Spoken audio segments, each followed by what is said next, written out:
श्रीमद् भागवत में आता है कि युधिष्ठिर महाराज युद्ध संपन्न करके विजयी तो हुए, लेकिन अंतरात्मा उनका संतुष्ट नहीं है। युधिष्ठिर महाराज बड़े उद्विग्न हुए कि हाय रे, इस मरने वाले शरीर के लिए मैंने इतना युद्ध किया, स्वजनों को, स्नेहियों को, कुटुंबियों को रण के मैदान में मैंने मरवा दिया, मार दिया। ये अल्प आयुष्य, अल्प जीवन, और उस जीवन के लिए इतना खून खराबा। ये खून से सने हुए राज्य को मैं क्या करूंगा? मैं तो बन जाऊंगा, एकांत जाऊंगा, तप करूंगा, अपने पापों का प्रायश्चित करूंगा। अरे मुझ अधम ने इतना पाप किया कि उसका प्रायश्चित है कि नहीं पता नहीं। युधिष्ठिर को राज्य भोगने की इच्छा नहीं है। युधिष्ठिर से जो युद्ध संपन्न हुआ वो अपने उस युद्ध के कृत्य से अपने चित्त को उद्विग्न पाते हैं।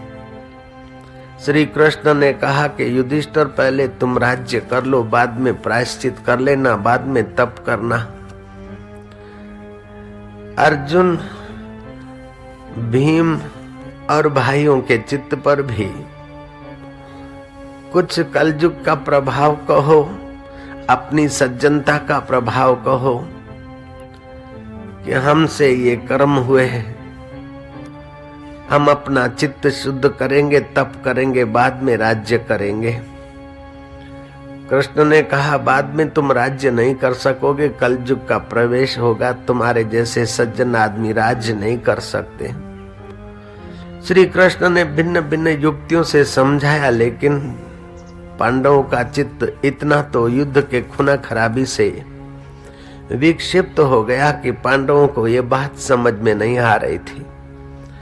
भगवान कृष्ण अंतर्यामी प्राणी मात्र के साक्षी चैतन्य सच्चिदानंद ने पांचों भाइयों को लक्ष्य करते हुए कहा कि तुम पांचों वन विहार करने को जाओ।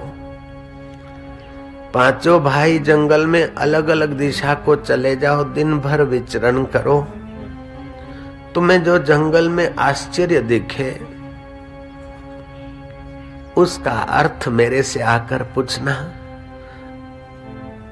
तब तुम्हारी शंका का समाधान हो जाएगा। युधिष्ठिर अरण्य में गए, पूर्व दिशा की ओर चलते गए। युधिष्ठिर को और तो बहुत सारा कुछ देखा, लेकिन एक ऐसा देखा कि आश्चर्य को आश्चर्य कर दे। हाथी देखा और हाथी के दो सूंड है।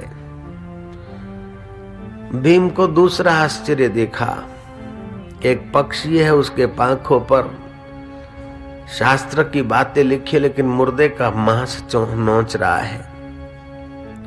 अर्जुन को तीसरा आश्चर्य देखा कि कुएं बावड़ियां हैं, उन बावड़ियों के बीच में एक बावड़ी ऐसी जो खाली खट, चाहूं और बावड़ियां भरपूर और एक बावड़ी खाली खट। उस खाली खट बावड़ी को देखकर अर्जुन को आश्चर्य होता है। सहदेव और नकुल को भी आश्चर्य हुआ कि गाय ने बछिया दिया, उसको ऐसा चाट रही कि मानो उसको नोच जाएगी। नकुल को तो ऐसा आश्चर्य हुआ कि आश्चर्य को आश्चर्य हो जाए। पहाड़ से एक चट्टान लुढ़क रही है, बड़ी बड़ी चट्टानों से टकराती, उनको पदच्युत कर देती है। बड़े बड़े वृक्षों के थड़ों के साथ वो टकराती है, वृक्ष के थड़ उसको थाम नहीं सकते, वृक्ष गिर जाते। लेकिन वो नन्ही चट्टान लुढ़कती आती है, कहीं टिकती भी नहीं। हाँ, एक जगह टिकी, एक छोटा सा एक पौधा था, उसको छूते ही वह चट्टान टिक गई। पांचों भाइयों के पांचों आश्चर्य श्री कृष्ण के चरणों में पेश किए गए। युधिष्ठिर के आश्चर्य का उत्तर देते कृष्ण के कलयुग आ रहा है, कलयुग के लक्षण है। हाथी के दो सूंड, मतलब कलयुग के शासक, चाहे फिर बड़े ऑफिसर हो, चाहे बड़े सत्ताधारी हो, कलयुग का प्रभाव है। कलयुग के राजा ऐसे होंगे कि दोनों तरफ से प्रजा को खाएंगे, प्रजा का माल लेंगे। दूसरा आश्चर्य ये था कि चारों तरफ बावड़ियां हैं, खाली खट, बीच की बावड़ी खाली खट, चारों तरफ बावड़ियों में पानी। कलयुग के अमीर लोग शादी विवाह में, बच्चे बच्चियों की शादी में अपना बर्थडे में हजारों लाखों रुपए उड़ा देंगे, हजारों लाखों सैकड़ों रुपए के फटाकड़े फोड़ देंगे, लेकिन अड़ोस पड़ोस में कोई गरीब गुरबा है, उसका पेट खाली खट है, उनके बच्चे बच्चियों की पढ़ाई लिखाई या जीवन का उत्कर्ष खाली खट है, तो जल्दी से मुट्ठी खुलेगी नहीं। कलयुग के धनाढ्य ऐसे लोग हो जाएंगे। जो लोग दूसरों की भलाई के लिए खर्च करते उनको तो धन्यवाद, लेकिन कलयुग का प्रभाव भी देखा तो जा सकता है। तीसरा आश्चर्य ये था कि गाय बछिया को चाट रही। कलयुग का जीव अपने परिवार के पुत्र को, अपने बेटी बेटा को इतना मोह करेगा कि मानो उसका प्रारब्ध उसके पैर पे भी तो खड़ा रह सके। नहीं, मेरे बेटों के लिए, मेरी बेटी के लिए कर कराते उनके ओज और तेज को प्रकट होने का अवसर नहीं देगा, ऐसा मोह करेगा। चौथा आश्चर्य ये था कि पक्षी के पंख पर तो बड़े बड़े वाक्य लिखे थे, लेकिन वो पक्षी ये खबर दे रहा है कि कलयुग में ऐसे लोग भी होंगे, ऐसे मत पंथ भी होंगे, ऐसे संप्रदाय भी होंगे, बड़ी बड़ी बातें करेंगे, लेकिन कोई मर गया तो उसकी मिल्कत पे खींचा खींची करेंगे। कलयुग केवल हरि गुण गाहा, गावत नर पावई भवथा। युधिष्ठिर महाराज ने इन आश्चर्यों का फलश्रुति तो सुना, लेकिन युधिष्ठिर धर्मात्मा थे, सज्जन थे, धर्म के अवतार थे। युधिष्ठिर के चित्त में कुछ न कुछ विरक्तता और संसार की नश्वरता और तुच्छता प्रकट हो रही थी। जिनकी मति अल्प होती है उनको संसार बड़ा सुखमय लगता है, लेकिन जिनकी मति विवेकमय होती है, सत्व गुण बढ़ता है, वो जानते कि संसार क्या है। आरंभ में भले ही बढ़िया दिखता हो, लेकिन बढ़िया में बढ़िया अंतरात्मा का सुख। रघुवीर पद बिन जिय की जरनी न जाई। अंतरात्मा के सुख के बिना ये जीवात्मा के हृदय की जलन नहीं मिटती। वे लोग धनभागी हैं जिनको हरि कथा सुनने का, सुनाने का अथवा दैवी कार्य में सेवा करने का अवसर मिलता है। इससे हृदय की तपन मिटती है। नारद जी ने कहा है नारद भक्ति सूत्र में, संसार तापे तपता नाम योगो परम औषधः। संसार के ताप में तपे हुए जीवों के लिए भक्ति योग, ज्ञान योग, ये सब औषध है। जैसे औषध से शरीर के रोग मिटाए जाते, ऐसे सत्संग और सत्कर्म की औषध से मन के रोग और मति के रोग मिटाकर आदमी तंदुरुस्त होता है, स्वस्थ होता है। जहां जहां भी नम्रता होती है, सहानुभूति होती है, स्नेह होता है, वहां वहां अंतःकरण में सुख पैदा होता है। जहां तनाव होता है, खींचतान होता है, मैं बड़ा, वहां अशांति बनती है। I shout you shout, who will carry that out. मैं भी रानी तू भी रानी, कौन भरेगा घर का पानी। कभी सासू की चले तो चलने दे, कभी बहू की चले, कभी ननंद की चले तो कभी भाभी की चले, कभी भैया की चले तो कभी किसी की चले, और कभी हम लोगों की नहीं चलती तो ठीक है, भगवान तेरी मर्जी पूर्ण हो। ऐसे करके अपने दिल को खुश रखने की कला सीख लेना चाहिए, तो मेरा ही चलेगा। जितना आदमी कड़ा होता है उतना दुखी हो जाता है। एक महात्मा से पूछा राजा ने कि बाबा जी आपके जीवन का अनुभव क्या है। बाबा जी वृद्ध थे, 80-85 साल के थे। बाबा जी ने मुंह खोल के दिखाया, बोले मेरे जीवन का अनुभव ये है। दांत थे नहीं। बोले जो कड़े कड़े थे वो सब चले गए और मुलायम अभी तक मौजूद है। जीवन का अनुभव ये है, जीवन में कड़ापन ज्यादा नहीं रहता है। नारायण बोलो ना तुम बाबा, नारायण हरि नारायण हरि नारायण हरि नारायण। तुम जिनसे बात करते हो, जिनसे मिलते हो, वो मनुष्य है, वो कोई मशीन नहीं, कोई रोबोट नहीं। उनको सांत्वना की जरूरत है, उनको प्रेम की जरूरत है, उनको मान की जरूरत है, उनको उत्साह की जरूरत है। तो कभी कभार तो भले उनकी गलती निकालने के लिए उनको जरा सा चुंडी मार दो, टोक दो, रोक दो, लेकिन अपना समझ कर करना। जयराम जी की अगर चित्त में उनके लिए नफरत रख कर किया तो वो तो सुधरेंगे नहीं और अपना हृदय बिगड़ेगा। और उनके लिए भलाई सोचकर तुम खुले आम भी उनका कान पकड़ देते हो, तभी भी समझेंगे कोई बात नहीं, बाबा आए न साधु आए न, अपने भलाई के लिए बोलते। मेरे पास एक बड़ा सेठ आया, दुनिया में कई जगह उसके बिजनेस है। तो आकर किसी हमारे संचालक को बोला कि बापू को खबर करो, मेरे को दर्शन करना है। तो मेरे को खबर हुआ, मैं कहा अच्छा ठीक है, आए तो आए, बैठने दो। मैं अपना नियम में था। 1-1.5 घंटे के बाद फिर मैसेज आया कि फिर मैं जब बाहर आया तो मैंने उसको कहा तुम बड़े सेठ हो, उसके लिए क्या मेरे को खरीद लिया क्या तुमने इधर जो कुछ बनाया किया है, ये सेवा किया, उठा के ले जाओ, नहीं तो हम ट्रस्ट से तुमको पैसा दिला दे। तुम क्या समझते अपने को। मैंने ऐसा डांटा उसको, ऐसा डांटा। बड़ा भारी सेठ था, प्राइम मिनिस्टर लेवल के लोग उनका, चंद्रशेखर और मोरारजी भाई देसाई भी उनको अच्छी तरह से प्रेम से मिलते जुलते थे, जयराम जी के। ऐसा सेठ था। बिरला वाले भी उस सेठ को बोले कि हमारा जरा है प्राइम मिनिस्टर से ऐसा ऐसा जरा मोरारजी भाई से करा दो। वो ऐसा सेठ था और मैंने बहुत डांटा उसको। उसके आंखों से आंसू आ गया। मैंने कहा जाओ, जो तुम्हारी खुशामद करे ऐसे साधु संतों के पीछे जाओ, अथवा ऐसे कन्या मन्या कुर्र वाले रास्ते में घूमते, अला बांधू बला बांधू जा बच्चा सुखी हो जाएगा, भूत बांधू प्रेत बांधू, ऐसों के पीछे जाओ, हमारे पास क्यों आते, हम इतना डांट रहे। उसने कहा कि कड़वी दवा तो माता पिता और गुरुजन पिला सकते हैं, दूसरे की ताकत भी क्या है महाराज।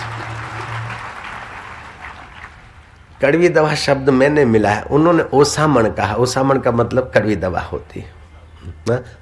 ओसड़ तो माँ बाप पाए न, बीजानी शक्ति नहीं ना बापू। बाद में तो उसने वहां गुरुकुल भी बनाया और लाखों रुपए की सेवा भी की। कहने का तात्पर्य है कि आपके हृदय में जब किसी से व्यवहार करते हो तो उसकी भलाई से हृदय पहले भरो, बाद में व्यवहार करो। आवेश में आकर नहीं, क्रोध में आकर नहीं, घृणा में आकर नहीं, लेकिन भगवान के नाते उनका मंगल हो, मंगल भाव में आकर तुम उनसे व्यवहार करो तो तुम्हारा मंगल होगा और उसका भी मंगल होगा, कल्याण होगा। ये जो समाज में खींचातान होती है और लठमार प्रोग्राम बन जाता है, उसमें गलती हम लोग ये करते हैं कि सामने वाले का कल्याण हो चाहे न हो, भले उसका अकल्याण हो, लेकिन मेरा ईगोपन पे कड़ापन, अपना कड़ापन जो है कलह पैदा कर देता है। सासू बहू का झगड़ा भी वो कड़ापन कलह पैदा कर देता है। बाप बेटे का झगड़ा, भाई भाई का झगड़ा, नेता जनता में, इनमें उनमें जो भी झगड़े होते हैं, अगर अहंकार से प्रेरित होकर होते हैं तो परिणाम बहुत बुरा आता है। और करुणा और प्रेम से प्रेरित होकर होते हैं तो भगवान भी अर्जुन को तो डांटते, त्यक्त्वा हृदय दौर्बल्यम उत्तिष्ठति परम तपः। गीता में 108 गालियां दिया भगवान ने, जयराम जी की 108 गाली दिया है इन गीता में, लेकिन बहुत अच्छी लगती है हम लोगों को। बाबा 108 गाली गीता में के हाँ आए। बाबा जरा नमूना बताओ, सुन लो।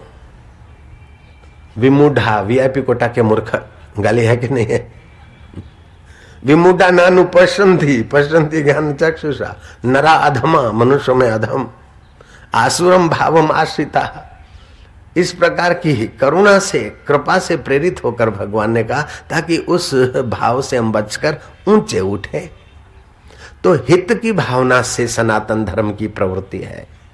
और दूसरी एक इसमें ये अद्वितीय बात है कि और धर्म कहते हैं कि भगवान ने अथवा लाने या फलाने अमुक अमुक जगह पे दुनिया बनाई और वो वहीं पर है। लेकिन भारतीय संस्कृति के सतशास्त्र कहते हैं कि भगवान ने दुनिया बनाई और भगवान दुनिया से अलग होकर नहीं बैठे। भगवान दुनिया के अभिन्न निमित्त उपादान कारण है। जैसे मिट्टी घड़े की अभिन्न निमित्त उपादान कारण है, ऐसे ही परमेश्वर ने दुनिया बनाकर फेंक दी और परमात्मा अलग से बैठ गए, ऐसी बात नहीं है। परमात्मा दुनिया में ओतप्रोत भरे हैं।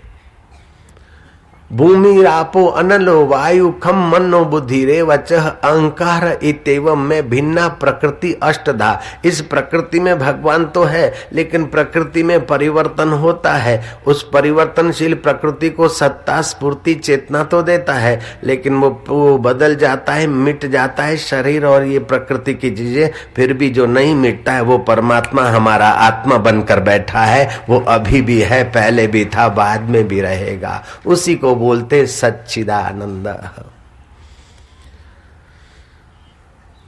ये सृष्टि भगवान की परिणाम नहीं है। जैसे दूध में से दही हो गया परिणाम, अथवा सृष्टि भगवान का विकार नहीं है। जैसे दही में से खट्टा दही हो गया विकारी हो गया, ऐसा नहीं है। लेकिन ये सृष्टि भगवान का विवर्त है। जैसे मरुभूमि में सूरज के किरण हो तो दूर से पानी दिखता है, अथवा सीपी में चांदी दिखती है, अथवा ठूंठे में चोर दिखता है। तो ठूंठा तो ज्यों का त्यों है, देखने वाले को चोर दिखता है और साधु भाव वाले को साधु दिखता है। ठूंठा तो जो है त्यों है। ऐसे ब्रह्म तो जो है त्यों है। भोगी को भोग में दिखता है, त्यागी को त्याग में दिखता है, भक्त को भगवान में दिखता है और ब्रह्मज्ञानी को अपना सच्चिदानंद स्वरूप दिखता है। इसलिए भारत के ऋषियों ने बाहर के जगत को परिवर्तित करके और सुख लेने की बेवकूफी पर ब्रेक लगाई। अपने अंतःकरण को परिवर्तित करके पूर्ण सुख का साक्षात्कार करना हो तो कथा की शरण आ जाओ, अभी अभी सुख। मैंने सुना है एक सम्राट की शहजादी को पैर में कंडा लग गया, कंकड़ चुभ गए। उसने कहा अपने अब्बा जान से कि क्या आपका राज्य और मैं एकलौती बेटी और मेरे पैर में कंकड़ घुसे, मेरे पैर में कंडे लग जाएं, कांटे घुस जाएं तो फिर आपका राजा होना अब्बा किस काम का। अब्बा जान ने आदेश कर दिया कि सारी पृथ्वी को ढांक दो चमड़े से, खजाना खुला कर दिया। 2-4 महीने तो पृथ्वी ढकी मिली, लेकिन बारिश में वो ढकी हुई पृथ्वी का जो हाल हुआ तौबा करो। चमड़ा गला सड़ा, बदबू आई, लोग परेशान हुए, बीमारियां फैली। घूमता घामता कोई संत आया, राजा की बेवकूफी पर उसको दया ही। राजा को कहा तेरी बेटी के पैर तू ढकवा ले तो सारी धरती ढकी मिलेगी, तेरा राज्य भी ढका मिलेगा और जहां शहजादी जाएगी वहां सब ढका मिलेगा, केवल 2 रुपया खर्च कर। किसी आदमी को आइडिया दी और जूतों की शुरुआत वहीं से हुई, ऐसा सुना है जयराम जी की। ओ बाबा ने आइडिया दी और मोजड़ी सीखकर लड़की को पहना दी। बोले जब पूरी धरती ढकी हुई मिलेगी, तेरे अब्बा का राज्य तो ढका मिलेगा और राज्य भी ढका मिलेगा। कहने का तात्पर्य कि अपने हृदय में ज्ञान की मोजड़ी पहन लो, फिर तुम्हें संसार कंटिक नहीं लगेगा। जहां जाओगे आनंद, जहां जाओगे माधुर्य, जहां जाओगे सुख। दुनिया को बदल कर सुखी रहना चाहे ये तो गड़बड़ है महाराज, लेकिन अपने को बदल कर आप पूरा सुखी हो सकते हैं। दुनिया को बदलना आपके हाथ की बात नहीं है, प्रकृति को बदलना आपके हाथ की बात नहीं है, लेकिन अपने मन को या अपनी बेवकूफी को बदलकर ज्ञान में लाना हम लोगों के हाथ की बात है। जो हमारे हाथ की बात है वो हम कर डालें, तो जो उसके हाथ की बात है वो करने के लिए तो उत्सुक है और बेड़ा पार हो जाएगा, कल्याण हो जाएगा। वेदांत शास्त्र कहता है दृष्टि रेव सृष्टि ही। जैसी तुम्हारी दृष्टि है ऐसी सृष्टि दिखेगी। जब दृष्टि है तब सृष्टि दिखेगी, जितनी दृष्टि है उतनी सृष्टि दिखेगी। बचपन की दृष्टि से दुनिया अपने ढंग की दिखती थी, युवान हुए तो दुनिया अपने ढंग की दिखती है, वो निगुरे हुए मनमुख हुए तो दुनिया अपने ढंग की दिखती है, और सत्संगी हुए तो दुनिया अपने ढंग की दिखती है। और सत्संगी होकर परमात्मा में गोता मार के परमात्मा तत्व को देखा तो दुनिया सारा ब्रह्म का विवर्त दिखने लग जाएगी। मैं एक छोटा सा जोक सुनाना चाहता हूँ। है तो हल्की बात, छोटी है लेकिन हंसने की है। सुना दूं ना? चिंता नहीं करना, छोटी बात है। बस स्टैंड पर दो लड़कियां खड़ी थी, कॉलेजियन थी। एक बहुत खूबसूरत थी, भगवान ने उसको रूप लावण्य दिया था, समझ भी दी थी। इतने में दो रंगरूट वहां से पसार हुए, अलबेले पिक्चर देखे हुए दीवाने। अबे देख देख, आज बस स्टैंड पर दिन को ही चांद निकला है। खुदा कसम, दिन दहाड़े चांद निकला है। क्या खूबसूरती है। हमने तो सुना था कि रात को ही चांद निकलता है, लेकिन आज इस बस स्टैंड पर दिन को ही चांद निकल आया है। हद हो गई। तब वो लड़की अपनी सहेली को कहती है कि अरे सुन, मैंने तो सुना है कि उल्लू को दिन को दिखता नहीं, लेकिन ये उल्लू दिन को भी चांद देख लेता है। हमने तो, उल्लू तो रात को ही देखता है, लेकिन ये उल्लू तो दिन को भी देख लेता है। बोले ऐसे को तैसा फटका मार। कई लड़कियां ऐसी अक्ल वाली भी होती है, जयराम जी बोलना पड़ेगा। वास्तव में देखा जाए तो सहेली, वो चांद बोलते हैं मुझे ये तो चमड़े का रंग कुछ ऐसा है, बाकी तो देखा जाए तो चमड़ा हटा कर देखो तो दो हड्डियां हैं और आड़ी हड्डियां हैं और मांस है। वो मांस रगों से नसों से बंधा है। मेरे शरीर में क्या है परमेश्वर जानता है, मैं कथा से थोड़ा कुछ जानती हूँ। हाड है, मांस है, मज्जा है, और क्या है। नाक जो मेरा तोते की चोंच जैसा लगता है, उस नाक में तो लींट भरी है। इसको मैं चांद दिख रही हूं, भगवान उसको सद्बुद्धि दे दे तो अच्छा है। दांत है दाड़म की कली जैसे। वो कामी कवियों की कविताएं भी मैंने सुनी है। दांत दाड़म की कली जैसे होते तो सुबह उसमें जरा नजदीक सूंघ के देखे तो मरे हुए बैक्टीरियाओं की बदबू आती है, थूक से भरे हैं। जिस शरीर को सुंदर मानते हैं और न जाने क्या क्या कामी लोग कैसी कैसी कल्पना करते हैं सहेली, उस शरीर में क्या है। हाड़ है, मांस है, मज्जा है, और क्या क्या है क्या मैं बोलूं। स्त्री शरीर है, मैं सब बयान नहीं कर सकती हूँ। आंख से कीचड़ निकलता है, कान से खुरेद निकलती है, नाक से लींट निकलती है, मुंह से थूक निकलती है, रोमकूपों से पसीना निकलता है, और भी तो जो सुबह रोज शरीर में से निकलता है। ऐसा तो क्या इसमें पवित्र है। फिर भी इस हाड़ मास के शरीर को देखकर कुछ सौंदर्य दिखता है तो मेरे परमेश्वर का है, मेरे आत्मदेव का है, वो भगवान कन्हैया का सौंदर्य है, वो ईश्वर का सौंदर्य है। धन्य है भारत की कन्या, तेरी बुद्धि को धन्य है। ये कथा से प्राप्त होती। साधुओं का नाम ले लो तो सुखदेव जी महाराज का पहला नंबर है, कोपिन तक का पता नहीं। ऐसे विरक्त शिरोमणि है, ब्राह्मी स्थिति में मस्त। पिताजी पीछे पीछे जा रहे, बेटा बेटा बेटा। अद्वैत भाव में वृक्षों ने जवाब दिया है, ऐसे सुखदेव जी। और सुखदेव जी ने ज्ञान लिया है जनक राजा से, और राजा जनक ने पूजन किया है सुलभा का। वह कुमारी सुलभा राजा से शास्त्रार्थ करती, राजा उसके प्रश्न का उत्तर देते। राज दरबार में जब सुलभा जाती है तो राजा कहते कि बेटी तुझे क्या चाहिए, स्त्री जात और तू बिना बुलाए राज दरबार में आ गई, तुझे किसने सताया। बोले राजन किसी ने सताया नहीं। तुझे क्या चाहिए। राजन मुझे कुछ चाहिए नहीं, मैं तुम्हारे से शास्त्रार्थ करने आई हूं। मेरे से शास्त्रार्थ के। हाँ राजन, अगर मेरा परिचय पूछो तो मेरा नाम सुलभा है, और मैं 16 वर्ष की थी। मेरे माँ बाप मेरे मंगनी की विचारना में चिंतित थे। मैंने कहा ये शरीर की मंगनी तो किसी शरीरधारी पुरुष से हो जाएगी, लड़के से, लेकिन जीवात्मा की तो परमात्मा से मंगनी कराने वाले सदगुरु से मुझे दीक्षा दिला दो तो मेरी असली मंगनी हो जाए। क्या है भारत की कन्याओं की समझ। पहले तो मेरे पिताजी जरा हनाकानी करने लगे, लेकिन माताजी को मैंने मेरी माँ को साध लिया था। पिता माता जिन गुरुदेव के पास जाते थे, उस गुरुदेव से मेरे को दीक्षा मिली। गुरुदेव ने मुझे दीक्षा दी और मुझे मंत्र दिया, और मेरा मूलाधार केंद्र जागृत हो ऐसी मुझे विद्या बता दी।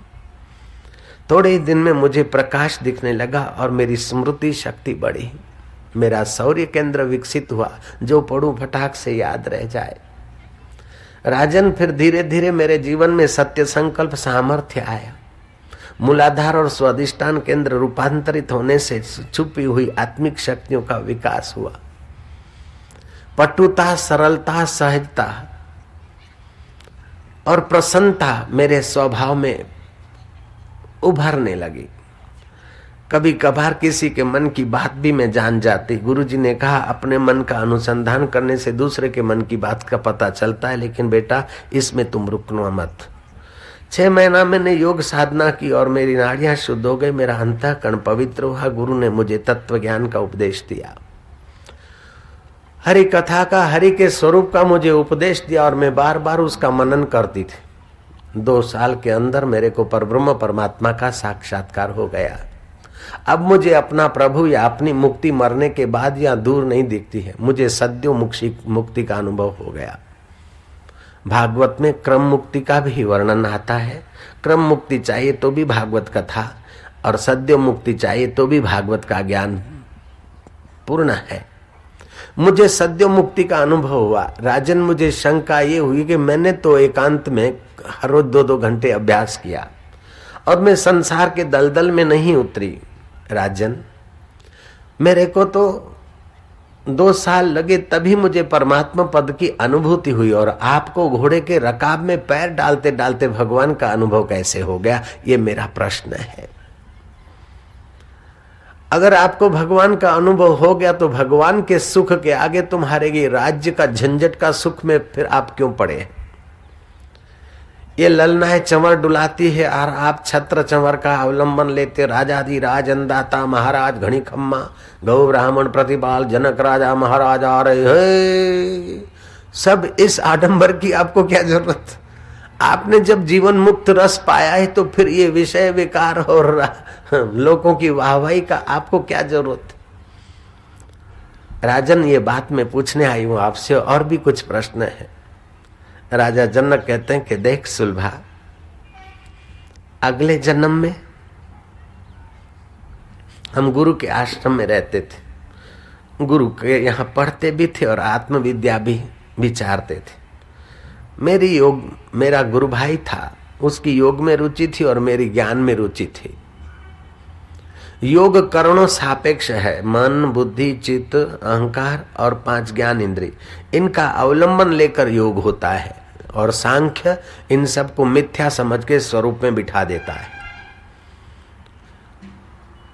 तो हम लोगों को तो सांख्य का रास्ता, तत्व ज्ञान का रास्ता अच्छा लगता था, लेकिन मेरा गुरु भाई था, वो योग करता था। गुरुजी कहीं बाहर गए थे, हम नदी में खेलते थे। अपने छोटे गुरु भाई की हमने मिलकर खूब मजाक उड़ाई, और वो मुंडन करा के आया था तो उसकी टाल पे हमने टकोरे ठोक दिए। वो रोदन कर रहा था, इतने में गुरुजी आ गए और गुरुजी ने कहा, तुम बड़े और इस छोटे गुरु भाई का इतना तुम मखौल उड़ाते हो, तुम बड़े विचारवान हो गए हो, बड़े तत्व चिंतक हो गए, और ये योगी है तो इसकी मजाक उड़ाते हो। जाओ, इसकी कृपा के बिना तुमको ज्ञान नहीं होगा। जब इसको ज्ञान होगा तभी इसकी कृपा से ही तुमको परमात्मा का बोध होगा। समय की धारा में काल चक्र घूमता रहा, काल किसी के शरीर को नहीं छोड़ता है। हम मरे। मैंने गुरुदेव की कथा सुनी, उस पुण्य बल से मैं राजा जनक बना, और जिस गुरु भाई की हम मजाक उड़ाते थे वो कुहुल ब्राह्मण सुजाता मां के घर अष्टावक्र मुनि के रूप में प्रकट हुआ। वो मात के गर्भ में 8 महीने का था, और कुहुल ब्राह्मण वेद की ऋचा का अर्थ बता रहे थे अपनी पत्नी सुजाता को। तो अगले जन्म का अभ्यास माता के गर्भ में उभर आया, और पिता को बोलते कि पिताजी, ये ऋचाएं तो सुनाते हो, वेद तो गाते हो, लेकिन वेद जहां इशारा करता है उस परमात्मा को पालो, कब तक ऋचाएं रटते रहोगे? और कभी कभार कोई गलती से उच्चारण करते थे तो माँ के गर्भ में बैठे हुए बालक पिता की गलती बताते थे। पिता नाराज हो गए, अभी तो 8 महीने का और मेरी गलतियां देख रहा, जा तेरे शरीर में 8 खोड़ खापड़ होगा। तो बालक बोलता है कि पिताजी तुम्हारा श्राप मेरे शरीर तक लग सकता है, मुझ आत्मा तक तुम्हारे श्राप की गति नहीं है, मैं अमर आत्मा हूं, चैतन्य हूं। कैसा है ये सनातन धर्म का ब्रह्म ज्ञान, जो शरीर में 8 खोड़ खापड़ होते फिर भी आपको दुख नहीं दे सकते।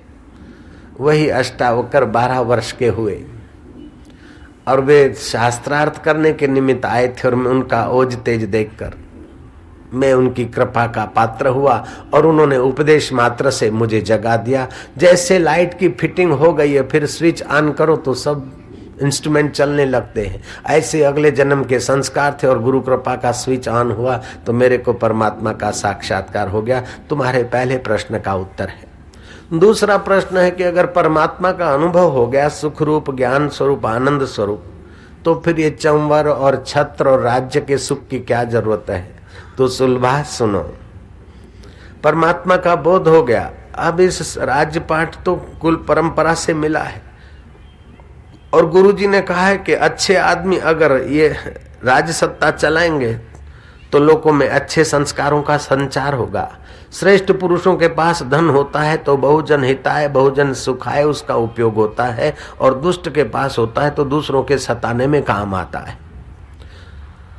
ऐसे श्रेष्ठ पुरुष के पास सत्ता होगी तो प्रजा में ज्ञान ध्यान भक्ति का प्रचार प्रसार होगा। इस हेतु मैंने राज्य संभाला।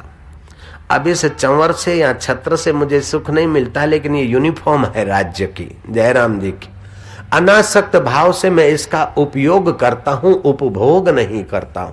हाय छत्र मिले तो सुखी हो जाऊं, चमर डुलाने वाली आए तो सुखी हो जाऊं, रानियां पैर चंपी करे तो सुखी हो जाऊं, कोई फलाना खुशामद करे तो सुखी हो जाऊं। ये गुरु कृपा से मेरी बेवकूफी चली गई है। दिल ने तस्वीरें हैं यार, जबकि गर्दन झुका ली और मुलाकात कर ली, वो मेरा सुख स्वरूप आत्मा मेरे पास है, मेरे साथ है। सुलभा के एक एक सवाल का जवाब जनक ने दिया और जनक के सवाल का जवाब सुलभा ने दिया। भारत की वो 18 वर्ष की कन्या ने जनक के प्रश्नों के उत्तर ऐसे सार गर्भित दिए कि जनक गदगद हो गए। जनक ने कहा, अब मैं तेरा पूजन करूंगा।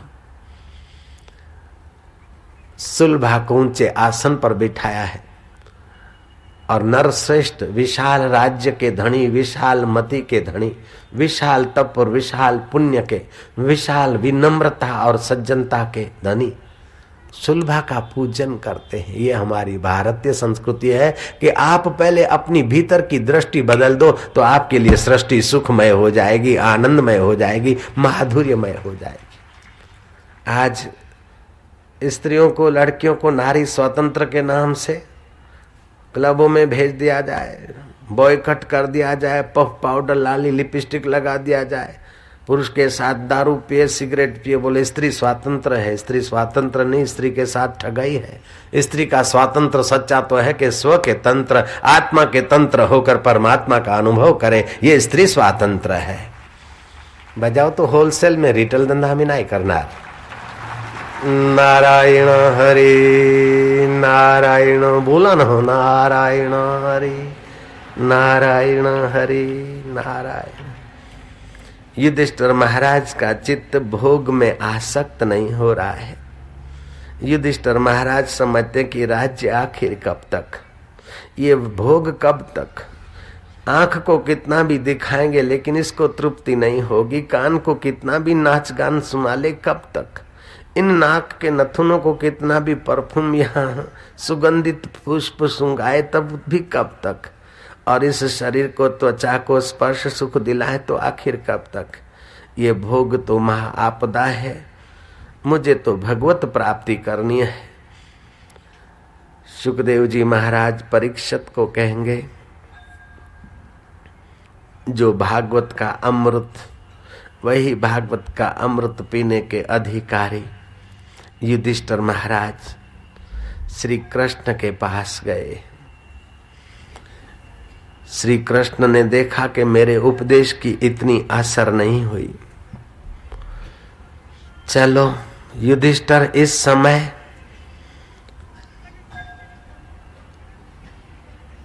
कुरुक्षेत्र में बाणों की सया पर शयन करते हुए वह महायोद्धा उत्तरायण की प्रतीक्षा करता हुआ वीर सोया है। धरती पर उनकी बराबरी का कोई और जोड़ा नहीं मिलेगा। वे धर्म का रहस्य जानते हैं, दान धर्म का महिमा जानते हैं, राजनीति भी जानते हैं और वे विवेक वैराग्य भी जानते हैं। विशेष धर्म और सामान्य धर्म, राज्य धर्म और गृहस्थ धर्म, विरक्त धर्म और वानप्रस्थ धर्म, भिन्न भिन्न धर्मों की व्याख्या करने में कुशल और सत्य वक्ता अगर इस वक्त धरती पर है तो वो भीष्म पितामह है। चलो युधिष्ठिर, पांचों भाइयों सहित हम लोग वहीं चलेंगे। युधिष्ठिर के साथ पांचों भाई सुंदर रथों में बैठे हैं। जैसे कुबेर यक्षों के साथ शोभायमान होता है, ऐसे युधिष्ठिर महाराज स्वर्ण के रथ पर बैठकर जा रहे हैं, बड़े शोभायमान हो रहे हैं। बाहर से तो बड़ा वैभव दिख रहा है, लेकिन युधिष्ठिर के अंतःकरण में सत्यता नहीं है कि ये रथ मेरे हैं और बने रहे। जय राम जी की। सुवर्ण के रथ में तो रह रहे हैं, यात्रा कर रहे हैं, लेकिन सुवर्ण के रथ मेरे हैं, मैं रथ वाला और ये रथ बना रहे, ऐसा धर्म के अंतःकरण में नहीं है। जहाँ अधर्म होता है वहीं आसक्ति होती है, और जहाँ धर्म होता है वहाँ संयम, सदाचार और आनंद होता है, माधुर्य होता है। यतो धर्म ततो जय, यतो धर्म ततो अभ्युदय। युधिष्ठिर, अर्जुन, भीम आदि अपने अपने रथों में बैठकर सरसया पे सोए भीष्म पितामह की ओर चल दिए। भीष्म पितामह कैसे पुरुष हैं? जिनको बाण लगे हैं, और बाण ऐसे नहीं कि किसी ने फेविकोल लगा के चिपका दिए हैं, सामने से लगे छाती में से और पीछे निकले।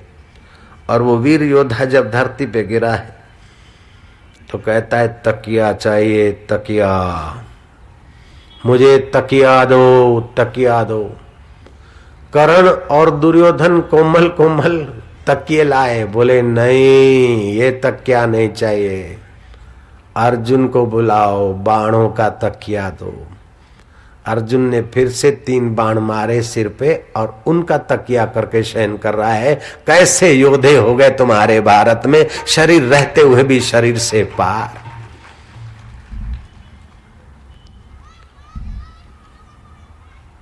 महाराज,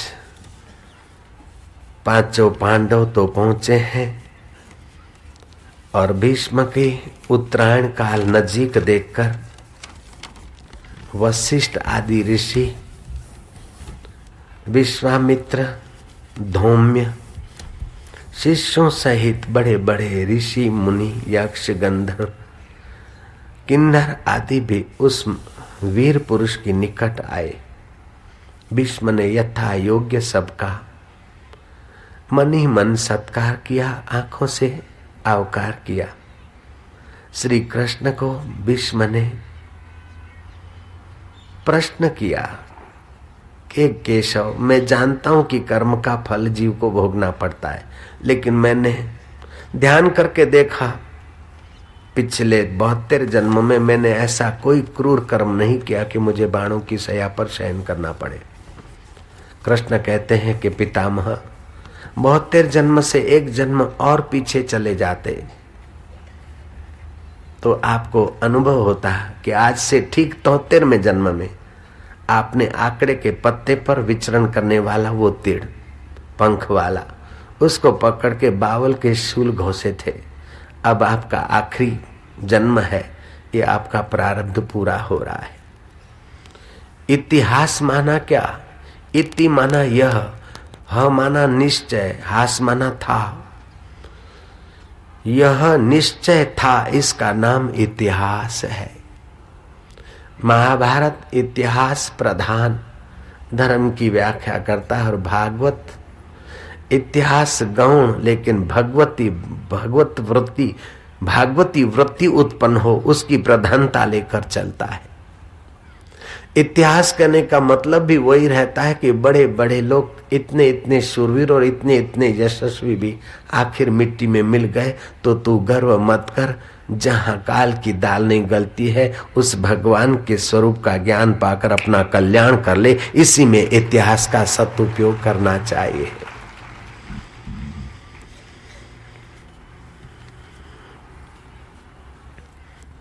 श्री कृष्ण कहते हैं कि हे पितामह, युधिष्ठिर को आप राज्य धर्म का उपदेश दो, दान धर्म का उपदेश दो,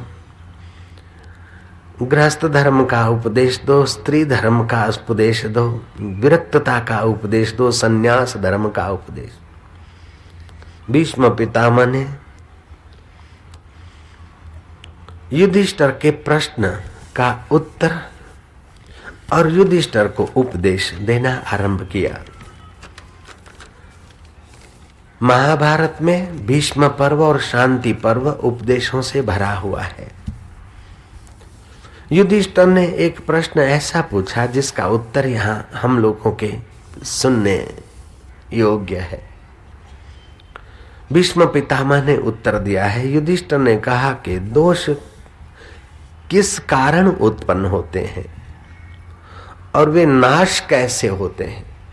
दोष के कारण ही ये जीवात्मा 84 लाख नरकों में पड़ता है, गिरता है, दुखी होता है, तपता है, और दोष चले जाने पर यह शुद्ध बुद्ध चैतन्य स्वरूप होकर अमरता का अनुभव करता है। तो हे पितामह, मुख्य जीव के दोष कितने होते हैं, कैसे उत्पन्न होते और मिटते कैसे, आप ध्यान लगाकर सुनना। इसको सुनने वाला भी निष्पाप होने में सफल हो जाएगा। बोलते जीवात्मा वास्तव में तो परमात्मा का स्वरूप है, लेकिन जीने की इच्छा और देह में आसक्ति करता है, तब इसको दोष लग जाते हैं और वे 13 दोष है। एक तो क्रोध दोष है जो लोभ से उत्पन्न होता है और परदोष दर्शन से बढ़ता है और क्षमा से नाश हो जाता है। क्रोध दोष दूसरे के दोष देखने से बढ़ता है, इसलिए दूसरे के दोष देख क्रोधी आदमी दूसरे का दोष देखता रहेगा तो और जलता रहेगा। लेकिन दूसरे के दोष जब दिखे तो विचार करे कि उस जगह पर मैं होता, मेरी बुद्धि ऐसी होती तो मैं भी तो ऐसा करता। अगर दोष उसमें और मेरा हृदय जल रहा है तो गलती तो वो करे और मैं अपने को जला रहा हूं, ये तो मेरी बेवकूफी है। ऐसा करके अपने हृदय को सावधान करें।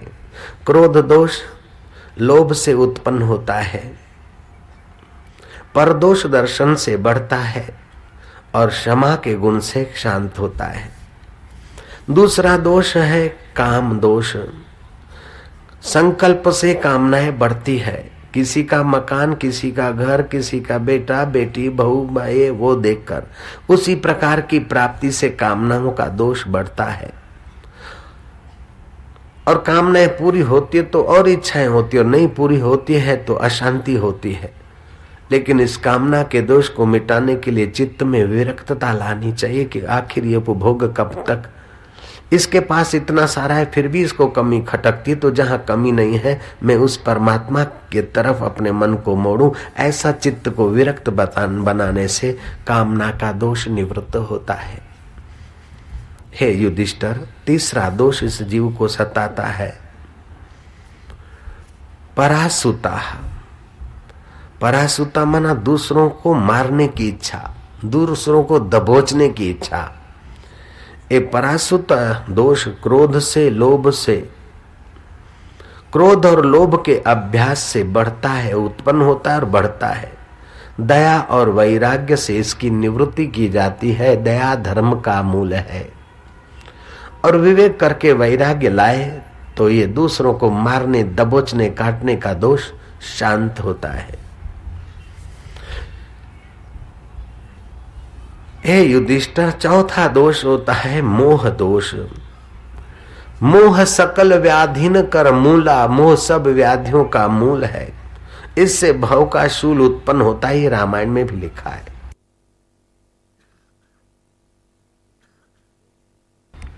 भीष्म कहते हैं कि अज्ञान से मोह उत्पन्न होता है और पाप की वृत्ति से मोह बढ़ता है। विद्वानों और संतों के समागम से पाप और मोह निवृत्त होता है और जीवात्मा निर्मोही नारायण का सुख पाने में सफल हो जाता है। हे भीष्म, ये युधिष्ठिर, भीष्म कहते हैं युधिष्ठिर, पांचवा दोष होता है विदित्सा दोष, शास्त्र विरुद्ध कर्म करने की आदत। हमारे भारत भूमि और पाश्चात्य भोग भूमि में अंतर है। वहां का कल्चर स्त्री प्रधान है, काम प्रधान है। लेडी आई तो माता पिता नर्सिंग होम में, you are my I am your, करो डिस्को और नाचो घूमो फिरो। कौन किसका बाप और कौन किसकी माँ। माँ हवा खाती फिरे और बाप दिन देखता फिरे कि कब बेटा आता है। 12 महीने में एक बार बेटा आ जाएगा, गुलाब का फूल रख के जाएगा, बाय बाय, बात भी नहीं करेगा और फिर जाएगा, नाचेगा कूदेगा।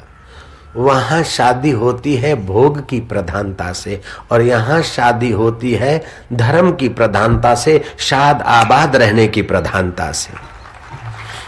यह लड़का शादी करेगा, उसकी दुल्हन और लड़का माँ बाप को प्रणाम करेगा। जिस माँ बाप ने पाला पोषा है, जिस माँ ने गर्भ में धारण किया है, कष्ट सहा है, जिस पिता ने इतने पढ़ा लिखा कर योग्य बनाया है, उस माता पिता की सेवा भगवान की सेवा समझकर दुल्हा दुल्हन करते। ये भारत की संस्कृति है। अभी अगर ऐसा नहीं है तो ये पाश्चात्य कल्चर के प्रभाव से आज के लड़के लड़कियां थोड़ा बेचारे माँ बाप का अनादर कर लेते, वरना भारतीय संस्कृति में ऐसा नहीं है। महाराज, विदित्सा दोष है शास्त्र विरुद्ध कर्म करना। जो आए सो खा लिया, जो आए सो बोल लिया, जो आए सो कर लिया, न अपना हक का देखा न दूसरे के ना हक का देखा, दे धमाधम किया। विदेश में एक वाद चला था, do everything, eat everything, go anywhere, कहीं भी जाओ, कुछ भी खाओ, कुछ भी करो, लेकिन मजे में रहो। लेकिन भाई ऐसा नहीं होता है। जो खाना चाहिए वही खाओ, नहीं तो बीमार हो जाओगे। जहां जाना चाहिए वहीं जाओ, बाकी की ब्रेक लगाओ, नहीं तो गाड़ी खड्डे में गिरेगी। वो हैप्पीवाद में से अपभ्रंष्ट होकर हिप्पीवाद चल पड़ा। और कभी कभी भारत में ऐसे हिप्पी दिखते हैं, बड़े बड़े बाल हो गए और पेंट को थिगड़ा लगा दे और बाजार से पसार हो रहे हैं और लोग हंस रहे हैं और खुद भी हंस रहे हैं, बड़े हैप्पी हो रहे हैं। ऐसा ही हिप्पी दिल्ली की सड़कों पे जो कुछ अपना थोड़ा कुछ करता था, टूटी फूटी हिंदी सीख गया, बड़े बड़े बाल भी हो गए और कभी नहाए, कभी 4 दिन न नहाए, पसीना हुआ, तमोगुण बढ़ गया, जुएं हो गई। तमोगुण होता है तभी जुएं होती है शरीर में। तो हिप्पी को दिल्ली की गर्मी, एक तो बेचारा फॉरेन से आया, दिल्ली की गर्मी और फिर जुएं, बड़े बड़े नख हो गए, खबूर खबूर खबूर खबूर करते करते एक जू आ गई उसके नख में, पकड़ के रखी हथेली पे।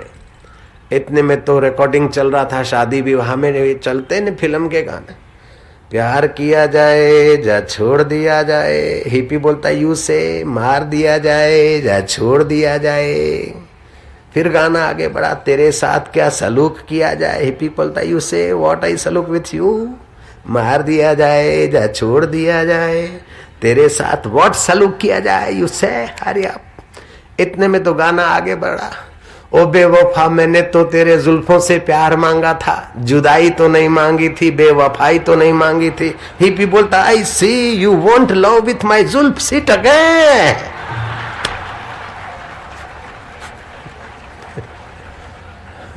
मेरे जुल्फों से तू भी प्यार मांग रही थी, जा फिर से बैठ जा, मौज कर, तू लिव हैप्पी, बी हैप्पी। अपनी ढपली, अपना राग, जू को तो पता भी नहीं कि प्यार किया जाए या छोड़ दिया जाए क्या होता है।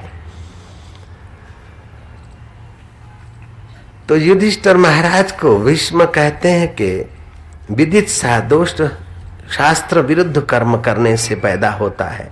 धर्म विरोधी शास्त्र न पढ़े, धर्म विरोधी चेष्टा न करे, जिससे संयम सदाचार अपना कुल का खानदान का मंगल हो, ऐसा व्यवहार करे और तत्व ज्ञान से ये दोष निवृत्त होता है। कथा और सत्संगों की कृपा से ये दोष निवृत्त होते हैं। पांचवी बात, छठी बात कहते हैं कि शोक दोष है, मनुष्य को शोक पकड़ लेता है।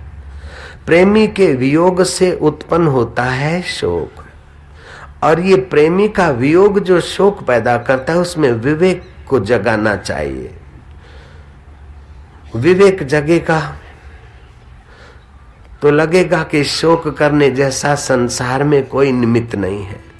एक सज्जन की पत्नी खूब सदाचारिणी थी, वो बीमार हुई, उस सज्जन ने खूब पैसे लगाए इसको स्वस्थ करने के लिए, फिर भी उसका समय था, बेचारी चल पड़ी। सज्जन को बड़ा आघात लगा कि अरे मुन्ने की माँ तू कितना ध्यान रखती थी, तेरे बिना भी क्या जीना। रोते रहे, कोई पकड़ के सत्संग में ले गया, और फिर सत्संग के ज्ञान से पता चला कि मुन्ने की माँ अगले फेरे न जाने कौन से मुन्ने की माँ हुई थी और कौन सी किसकी हुई थी। ये तो संसार में जैसे बहती नदी में तिनके इकट्ठे होते बिखर जाते, ऐसे करोड़ों जन्मों से हम भी किसी की पत्नी हुए थे, कभी पति हुए थे। ये तो सारा संसार उस विलास है प्रकृति का, माया का। मैं क्यों मोह में पड़ा हूँ, भगवान में प्रीति करना ही सार है। शरीर तो मरने मिटने वाले हैं, कितना भी रोऊंगा तो वो फिर से तो आएगी नहीं। मैं अपनी नींद खराब कर रहा हूँ, अपनी शांति भंग कर रहा हूँ और उसकी आत्मा को भटका रहा हूँ। उसने अब याद आता है तो मुन्ने की माँ तू मरने वाली नहीं है, मरा है तेरा शरीर, तू अमर आत्मा है। गुरुजी ने हमको जो ज्ञान बताया है उसी ज्ञान का आधार लेकर तेरी सदगति करना चाहता हूँ। तू आत्मा है और सनातन सत्य है, परमात्मा को याद करके मुक्त हो जाना। मेरे जैसे हाड़ मास के पति तो तूने कई बदले, लेकिन अब अबदल आत्मा को पहचान के मुक्त हो जा और मैं भी परमात्मा को पहचान के मुक्त हो जाऊंगा। वो अपना भी कल्याण करने के रास्ते लगा और पत्नी के लिए भी शुभ कामनाएं भेजकर उसकी आत्मा की भी उन्नति चाहता है।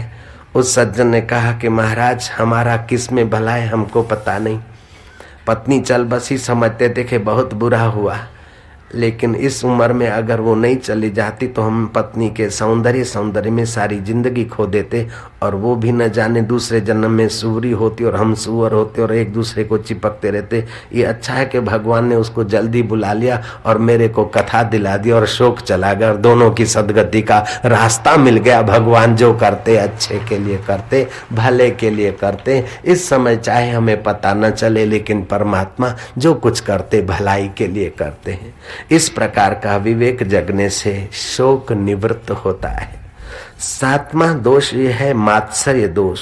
सत्य का त्याग करने से और दुष्ट संग करने से मात्सर्य आ जाता है। आई एम समथिंग, मैं तो ये करूंगा, ऐसा नहीं करने दूंगा, ऐसा होगा। बात में चाहे कोई दम न हो, लेकिन अपना ईगो सर्वोपरि हो जाए। मात्सर्य दोष, ये मात्सर्य दोष सत्य का त्याग करने से, दुष्ट संग का सहारा लेने से पैदा होता है। श्रेष्ठ पुरुषों की सेवा और श्रेष्ठ पुरुषों का संग करने से युधिष्ठिर मात्सर्य दोष निवृत्त होता है। हे राजेंद्र, आठवां दोष होता है मद दोष। कुल का मद होता है, ज्ञान का मद होता है, ऐश्वर्य का मद होता है। ये अभिमान से उत्पन्न होता है। अपने देह को मैं मानता और देह को मैं मानने से, ईश्वर का अनादर करके हाड़ मास का आदर करने से मद दोष उत्पन्न होता है। मैं अमुक कुल का हूँ, मेरा कुल बढ़िया है, मेरी जाति बढ़िया है, मेरे अक्कल बढ़िया है, मेरा धन ऐसा है, मेरा फलाना ऐसा है। लेकिन ये सारा जिसने दिया और तुम्हारे जैसे कई उत्पन्न कर करके लीन कर रहा है, उस परमात्मा पे नजर डालो तो तुम्हारा ये मात्सर्य दोष नासमझी के कारण ही तुम्हें दिखेगा। इस मद दोष को कुल, ज्ञान और ऐश्वर्य आदि अभिमान से उत्पन्न होता है। यथार्थ स्वरूप के ज्ञान से ये निवृत्त होता है। राजेंद्र, नौवां दोष है ईर्ष्या दोष। कामना पूर्ति अपूर्ति से दूसरों के सुख से ईर्ष्या होती है, अपने बराबरी का कुछ आगे बढ़ गया तो ईर्ष्या होती है, अपनी कामना पूर्ति में अगर किसी ने विघ्न डाला और वो बड़ा आदमी है तो भय होता है, छोटा आदमी है तो क्रोध होता है, बराबरी का आदमी है तो ईर्ष्या होती है और आदमी भीतर ही भीतर जलता रहता है। चाहे बाहर एयर कंडीशन में बैठा हो लेकिन भीतर उसका हॉट कंडीशन चालू हो जाता है। इस दोष को विवेकशील बुद्धि से निवृत्त किया जाता है। मनुष्य को चाहिए कि विवेकशील बुद्धि का आश्रय लेकर ईर्ष्या के दोष को तुरंत निकाले, नहीं तो ये सुख को सुखा देती है। ईर्ष्या और क्रोध अपने हृदय के रस को सुखाने वाला है, इसलिए उसको जल्दी निकाल देना चाहिए। हे राजन, 10वां दोष है निंदा दोष। द्वेषपूर्ण झूठे वचनों से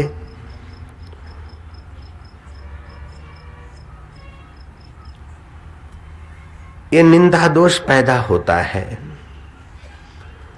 श्रेष्ठ पुरुषों के दर्शन से और शांति का अभ्यास करने से, मौन का अभ्यास करने से निंदा दोष निवृत्त किया जाता है। 11वां दोष होता है असूया दोष, अर्थात दूसरे में दोष देखना। एकनाथ महाराज इतने महान थे लेकिन निंदक लोग एकनाथ महाराज में दोष देखते थे। तुकाराम महाराज इतने सज्जन थे लेकिन दुष्ट लोग तो तुकाराम महाराज में भी दोष देखते। एक बार तो दुष्टों ने तुकाराम महाराज को पकड़ के गधे पे बिठा दिया, उनका इतना अपमान किया। फिर भी उनको संतोष नहीं हुआ, तुकाराम महाराज को उल्टे मुंह गधे पे बिठाया और गाजर और बैंगन का हार उनके गले में डाला, मुंडन करा दिया। तुकाराम महाराज के हृदय में तो परमात्मा शांति थी, लेकिन संत को देखकर जलने वाले लोगों ने ऐसा कुप्रचार किया कि कुछ उछलंक युवकों ने तुकाराम महाराज का इतना घोर अपमान किया। जब वो सरगस तुकाराम महाराज के घर के करीब से निकला तो उनकी पत्नी, वैसे तो लड़ाकू थी, तुकाराम महाराज से लड़ती थी, लेकिन मेरे पति का इतना घोर अपमान कर रहे ऐसा देखकर वो जीजाई को दुख हुआ। उसने उठाया डंडा, सब लड़के भाग गए, पति को गधे से उतारा। रो रही है कि आपकी ऐसी हालत। तुकाराम महाराज कहते क्या है इसमें, क्या हो गया? इतने दिन से रहते थे, गांव देखा नहीं था, बच्चों ने बेचारे ने गधे पे बिठा के गांव दिखा दिया, काई घाटा भला। और मुंडन कर दिया। हजामत के पैसे नहीं थे तो इन्होंने अपने पैसे डाल के मुंडन करा दिया। और कहीं फूड़ी फोसी हो गई हो न हो जाए इसलिए हल्दी और चूना भी मल दिया है। और दाल खा खा के थक गए, और बुढ़ापे में तो दाल हजम भी नहीं होती है। 45 साल की उम्र के बाद दाल ज्यादा नहीं खाना चाहिए, बहुत मेहनत पड़ती है पाचन तंत्र को। तो अपन तो दाल खाते हैं और ये बेचारों ने तो देखो बैंगन और गाजर का हार पहनाया, 5-7 दिन का साग भी दे दिया। कितने अच्छे मूल्य है, कितने अच्छे हैं। बोलो कैसे संत हैं, कितने उदार आत्मा है। जयराम जी की। शुक त्यागी कृष्ण भोगी जनक राघव नरेंद्र वशिष्ठ कर्म निष्ठ सर्वेशाम ज्ञानी नाम समान मुक्ता। सुखदेव जी विरक्त शिरोमणि है और श्री कृष्ण तो देखो 16,108 होलसेल में शादियां हैं। इधर तो दूसरी बीबी कोई लाता है तो नाक में दम हो जाता है, वहां तो 16,108 है। फिर भी कृष्ण आप्त काम है, पूर्ण काम है। स्त्रियां तो समझती कि कृष्ण हमारे बीच हैं, हमारे हैं, कामी पुरुष की नाई कृष्ण को देखती होंगी, लेकिन कृष्ण के हृदय को वही पहचान सकता है जो अपने आत्मा को पहचानता है, वही परमात्मा को ठीक से पहचान सकता है। सुखदेव त्यागी है, कृष्ण भोगी है, जनक और राघव नरेंद्र है और वशिष्ठ कर्मनिष्ठ है। ज्ञानियों का बाहर का व्यवहार सबका भिन्न भिन्न है, लेकिन अंदर से अनुभूति सब महापुरुषों की एक है। इसलिए जरूरी नहीं कि जो मंजीरे तुकाराम ने लेकर बजाए वही एकनाथ बजाते रहे। एकनाथ का अपना रिदम है, लेकिन ज्ञान में एकनाथ का ज्ञान भी धन्य है, तुकाराम महाराज का ज्ञान भी अद्वितीय है। ज्ञान स्वरूप ईश्वर की प्राप्ति में वे महापुरुष अद्वितीय हैं। बाकी प्रारब्ध और मन के स्वभाव भिन्न भिन्न होते हैं, चलता रहता है। महाराज युधिष्ठिर को कहते हैं भीष्म पितामह कि असूया दोष दर्शन देखने की जो आदत है वह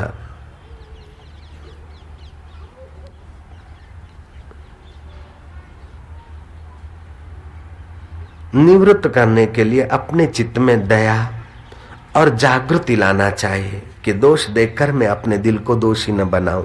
और किसी में सचमुच दोष है तो चलो बेचारा ऐसा है तो दया करके उसके दोष निवृत्त करें, लेकिन दोष उस पर थोप थोप के और अपने को बढ़िया मानकर और उसको दबाकर अपना दिल खराब न करे। असूया दोष को निकालने का यत्न करना चाहिए।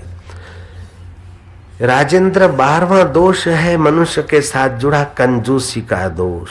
दैन्य भाव से प्राप्त होता है कि इस बिना मैं कैसे रह सकूंगा, धन कम हो जाएगा तो मेरा क्या होगा। ये कार्पण्य दोष से कंजूसी दोष उत्पन्न होता है, दैन्य भाव से ये दोष उत्पन्न होता है।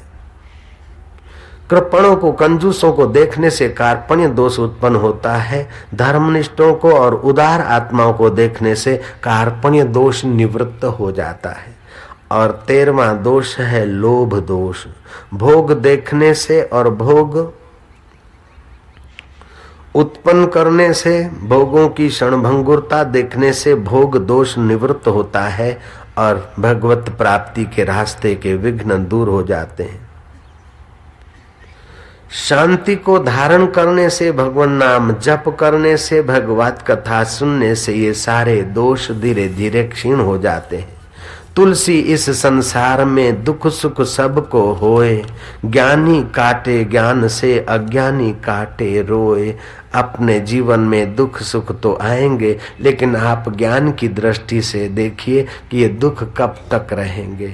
जब सुख को संभालते तो सदा नहीं रहते, तो दुख के बाप की ताकतें सदा रहेंगे।